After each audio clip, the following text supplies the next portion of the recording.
Idea கொடுக்குறேன், முடிஞ்சால் வர திரைப்படங்கள் அப்படி பண்ணலாம். ஏன் தேட்டருக்கு வரலன்னா செலவாகுது. இனிமேல் இப்படி பண்ணுவோமா, டிக்கெட்டு வாங்கிட்டு தேட்டருக்குள்ளே வந்தால் பெண்மணிகள் ஃபேமிலியோடு வரணும். அவங்க வரணும்னா ஒரே வழி பண்ணலாம். மிளகு, சீரகம், கடுகு, கடலப்பருப்பு, உளுத்தம்பருப்பு, வெந்தயம், புளி, பூண்டு, கல்லெண்ணெய், நல்லெண்ணெய், தேங்காய் எண்ணெய், இதில் 4 பொருள் இலவசம் அப்படின்னு டிக்கெட் வாங்கும்போது கொடுத்தா ஒரு வேலை எல்லாரும் வரலாம் தேட்டருக்கு. இனிமேல் விவசாயத்தையும் சினிமா காப்பாற்றும். இது மாதிரி மளிகை பொருள் கொடுத்துன்ற ஒரு நம்பிக்கையோட தயவு செய்து தேட்டருக்கு வந்து பாருங்க. சீசன் 5ல் தொடங்கி சிரிப்புடா, அதுக்கப்புறம் வந்து தன்னுடைய நிறைய படங்களில் நடித்து தன்னுடைய காமெடியால் நம்ம எல்லாரையுமே வந்து ஆட்கொண்ட திரு கோதண்டம் அவர்களை அன்புடன் பேச வழைக்கிறோம். முதல்ல எனக்கு மட்டும் ஒரு சில வார்த்தைகள் அப்படின்ற வார்த்தையை விட்டாங்க. அதனால நான் எவ்வளோ வேணால் பேசலாம். எல்லாருக்கும் அதை சொன்னாங்க, எனக்கு சொல்லலை. மேடையில் அமர்ந்திருக்கக்கூடிய அத்தனை திரையுலக ஜாம்பவானுக்கும் என்னுடைய வணக்கம். தயாரிப்பாளருக்கும் இயக்குனருக்கும் நன்றி. ஏன்னா அவர் கூப்பிட்டாரு, ஒரு பேமெண்ட் கொடுத்தாரு, அதனால் நன்றி, உங்களுக்கெல்லாம் வணக்கம். அப்புறம் இந்த படத்தை வெற்றியாக்க காத்து கொண்டிருக்கும் ரசிக பெருமக்களுக்கு மனமார்ந்த நன்றியை தெரிவிச்சுக்கிறேன். மிக முக்கியமான ஒரு விஷயம் என்னென்னா, 2.25 மணி நேரம் 2.5 மணி நேரம் படம் எடுக்கிறாங்க. அதுக்கு எவ்வளோ கஷ்டம்னு தெரியும். ஷார்ட் ஃபிலிம் ஒரு 1/2 hour எடுப்பாங்க, அதுக்கான கஷ்டம் தெரியும். விளம்பர படம் ஒரு 30 செகண்ட் எடுப்பாங்க, அதுக்கான கஷ்டம் தெரியும். இவ்வளோ டைமே இல்லாமல் சோஷியல் மீடியாவில் இருக்க அன்பு உள்ளங்கள் ஒரே ஒரு தம்ப்லைன் தான் முடிஞ்சுது நம்ம கதை. அதனால் தம்ப்லைனில் ஏதாவது போட்டு வெறும் வார்த்தையால் மட்டும் இந்த உலகத்தில் எதையும் மாற்ற முடியும்ன்றதை நிரூபித்த நீங்கள் தான் இந்த படத்தையும் கொண்டு போய் சேர்க்கணும்னு அன்போடு வேண்டி கேட்டுக்கிறேன். ஏன்னா உங்களை நம்பி தான் இருக்குது. இன்னொன்று, இந்த படம் வந்து எனக்கு ரொம்ப முக்கியமான படம். உங்கள் ரசிகர்களுக்கு எல்லாரும் முக்கியமான படம்ன்றது நீங்கள் எப்படி சொல்கிறீங்களோ அதே மாதிரி எனக்கு ரொம்ப ரொம்ப முக்கியமான படம். ஏன்னு கேட்டிங்கன்னா, நீ என்ன மொழியெல்லாம் படம் பண்ணியிருக்க அப்படின்னா நான் பெருமையாக சொல்லுவேன். தமிழில் பண்ணியிருக்கேன், தெலுங்கில் பண்ணியிருக்கேன், கன்னடம் பண்ணியிருக்கேன், மலையாளம் பண்ணியிருக்கேன், ஹிந்தியில் பண்ணியிருக்கேன், இங்கிலீஷில் பண்ணியிருக்கேன். இந்த படத்தில் என்ன மொழி பேசணுன்னே தெரிலங்க.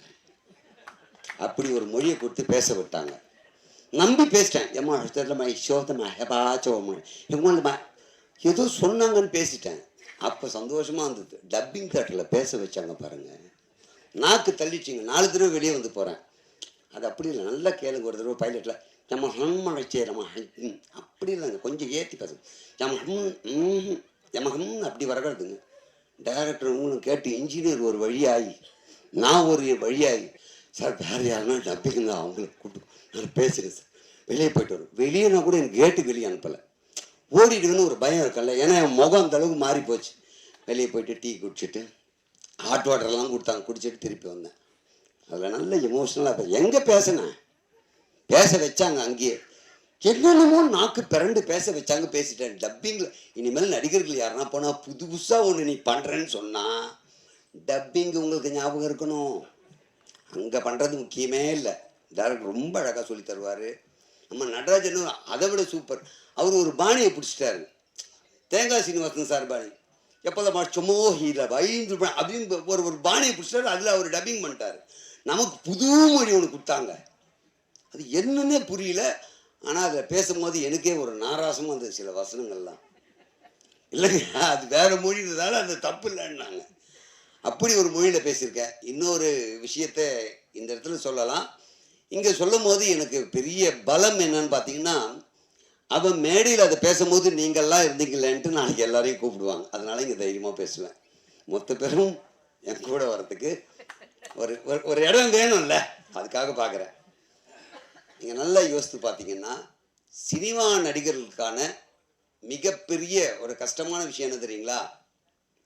இப்போ நான் வீடு கட்டினேன்னா இன்ஜினியர், அட்வொகேட், டாக்டர், வீடு கட்டுறதுக்கு இவங்க பேர் தேவையில்லை. ஸோ அதுக்கு அந்தந்த துறை சார்ந்த எல்லாரும் நான் வேலை வாங்கியிருப்பேன், எல்லாம் பண்ணியிருப்பேன் இல்லையா? எல்லாரும் என்னால் சம்பாரிச்சிருப்பாங்க. யார்கிட்டையும் போய் எனக்கு என்ன பண்ணேன் அப்படின்னு நான் கேட்க மாட்டேன். ஆனால் சினிமா நடிகர் மட்டும் சம்பாரிச்சா, இந்த நடிகர் மக்களுக்கு என்ன பண்ணார் எப்படிங்க கேட்குறீங்க? நடிகர் என்ன பண்ணார், நடிகர் ஏன் பண்ணணும் யோசித்து பாருங்களேன். உண்மையிலேயே எல்லாருக்கும் தான் நம்ம தரோம், நம்மகிட்ட வேலை பார்க்குற எல்லாருக்கும் நம்ம எல்லாமே தரோம். ஆனால் நடிகர்களுக்கு மட்டும் ஏதாவது நமக்கு திருப்பி பண்ணால் ஏன் எதிர்பார்க்குறீங்க? சரி, அது ஒரு வேளை எதிர்பார்க்கலாம். ஏன்னா நாங்கள் வாரி வாரி கொடுத்துருக்கோம், சந்தோஷம். எத்தனை நடிகர் மேலோங்கி இருக்காங்க, எத்தனை நடிகர் இன்னும் வளர முடியாமல் இருக்காங்கன்றது தெரியுமான்னு தெரியாதான்னு தெரியல. அப்படியே இருந்தாலும் இன்னொரு விஷயம் இருக்குது, எல்லாருமே ஹெல்ப் பண்ணுறாங்க அப்படின்னா அதை விஷுவலாக வீடியோவோ ஃபோட்டோவோ எடுத்து போடுறதில்ல. ஏன் போட வேண்டியதானே அப்படின்னு கேட்டிங்கன்னா, போட்டால் என்ன நிகழும் தெரியுங்களா? எவ்வளோ கெட்ட பேர் வருது தெரியுங்களா? என் லைஃப்பில் நானும் என்னுடைய நண்பர் முல்லையும் அனுபவித்த விஷயம்.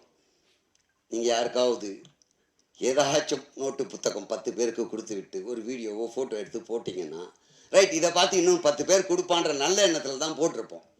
நாளைக்கு காலில் 100 கால் வரும். ஆப்ரேஷனுங்க, கொஞ்சம் ஹெல்ப் பண்ணுங்க, எனக்கு வீட்டுக்காரர் இல்லைங்க, கொஞ்சம் ஹெல்ப் பண்ணுங்க, என் பையன் படிக்கணும், ஹெல்ப் பண்ணுங்க.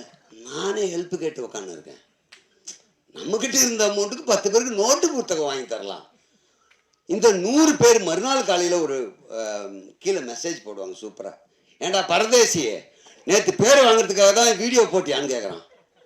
முன்னாள் கொடுத்தது உண்மைங்க, அது தெரியாது. அதனால நிறைய நடிகர்கள் ஹெல்ப் பண்ணுறாங்க, வெளியே அதே சொல்கிறது இல்லை, அதுதான் உண்மை. அதனால எந்த நடிகரும் உதவி செய்யலைன்னு நினைக்காதீங்க. உதவி இது நாள் வரைக்கும் செஞ்சுட்டு தான் இருக்காங்க, அது வெளியே தெரியறதில்ல. அதனால நீங்கள் கேட்குற கேள்விகள் தவறான கேள்விகள். இது எந்த நடிகருக்கு ஆதரவாகவோ, நான் எந்த கட்சிக்காரனும் கிடையாது, எந்த கட்சிக்கு ஆதரவாகவோ எந்த கட்சிக்கு எதிர்ப்பாளரோ நிச்சயமாக கிடையாது. அதனால இவர் இந்த நடிகருக்காக சம்மந்தப்படுத்தி பேசினார், அவருக்காக ஆதரவாக பேசினார், சத்தியமாக கிடையாது. எல்லா நடிகருக்காக தான் பேசுகிறேன். எல்லாரும் உதவி பண்ணிட்டு தான் இருக்காங்க அவங்களால முடிஞ்ச வரைக்கும். அதை விளம்பரம் செய்வதில்லை. நீங்களா ஒரு முடிவு பண்ணுறாதீங்க, தயவு செஞ்சு. நடிகர்கள் இப்படி பண்ணுறாங்க அப்படி பண்ணுறாங்கன்னு தவறாக எதுவும் நினைக்க வேண்டாம். இன்னொன்று, இந்த படத்தில் நட்டு சார் இனிமேல் நிறைய பேர் இந்த படம் ஒர்க் பண்ணவங்க எல்லாம் தெரியும், அடுத்து அவரை வச்சு தான் படம் பண்ண நினைப்பாங்க. ஏன்னா எல்லா துறையிலுமே தலையீடு இருக்கும், நமக்கு வேலை மிச்சம்.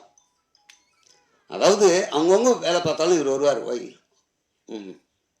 அது போதும், ஓகே ரைட் போகலாம், நமக்கு வேலை மிச்சம், டைம் மிச்சம், பணம் மிச்சம். அதனால் அவரை போட்டு படம் எடுத்தால் நிச்சயமாக நமக்கு பணம் சேவ் ஆகும்.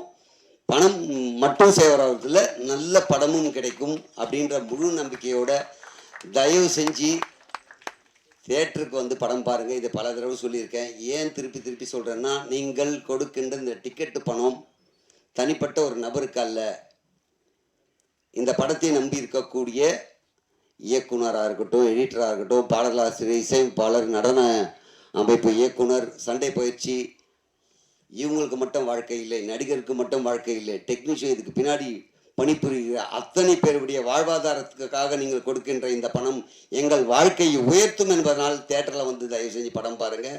தமிழ் இண்டஸ்ட்ரி நல்லா இருக்கணும்னா நிச்சயமாக தேட்டருக்கு படம் பார்க்கும்போது மட்டும்தான் அது வெற்றியடையவும் முடியும், எங்கள் வாழ்வாதாரமும் உயரும். ஒன்று. இன்னொன்று, நான் ஒரு ஐடியா கொடுக்குறேன், முடிஞ்சால் வர திரைப்படங்கள் அப்படி பண்ணலாம்.